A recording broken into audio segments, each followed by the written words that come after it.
Brought to you by V Guard. नागपुरात उन्हाचा पारा वाढत आहे आणि या उन्हापासून रक्षण घेण्यासाठी महानगरपालिकेने एक अभिनव उपक्रम हाती घेतलेला आहे। ज्या सिग्नलवर जास्त वेळ नागरिकांना थांबावं लागते अशा सिग्नलवर अशा प्रकारच्या ग्रीन नेट लावण्यात आलेले आहे, जेणेकरून त्या ठिकाणी या कडकडत्या उन्हामध्ये सावलीचा सहारा या गाडीवरून वाहनांवरून चालणाऱ्या नागरिकांना मिळेल। आपण या ठिकाणी बघू शकतो जीपीओ चौक आहे, याच्या तीनही बाजूला जर आपण बघितलं तर या ठिकाणी ग्रीन नेट लावल्या असल्याचं चित्र आपल्याला पाहायला मिळते। कारण अनेक सिग्नल्स असे आहेत ज्याचा वेळ जो आहे तो जास्त असतो आणि त्या सिग्नलवर या कडकडत्या उन्हामध्ये थांबणं फार कठीण होतं आणि अशा परिस्थितीमध्ये जर आपण बघितलं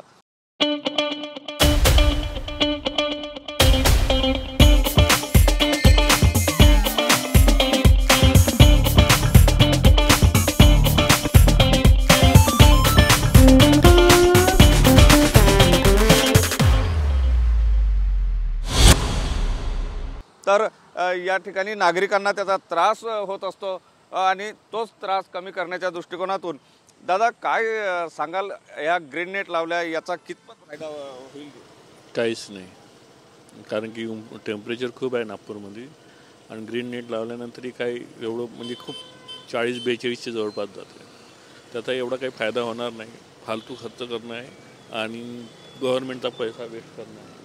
नक्कीच या ठिकाणी आपण जर बघितलं तर या ठिकाणी तीनही बाजूला या ग्रीन नेट लावून कुठेतरी दिलासा देण्याचा प्रयत्न जरी केला असला तरी एवढ्या कडकडत्या उन्हामध्ये यापासून दिलासा मिळणार का?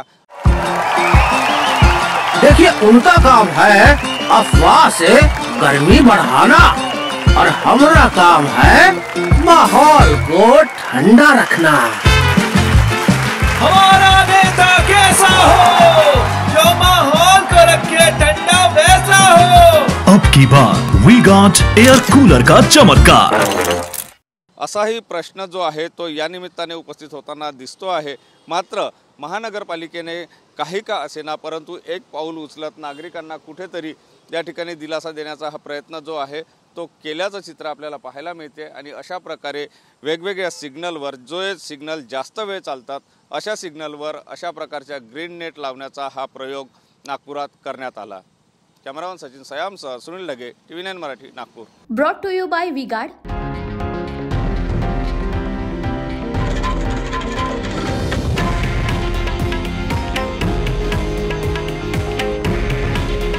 हे आहे देशातील नंबर 1 न्यूज नेटवर्क आणि आपण पाहत आहात TV9 मराठी। काळजी तुमची, हित महाराष्ट्राचं।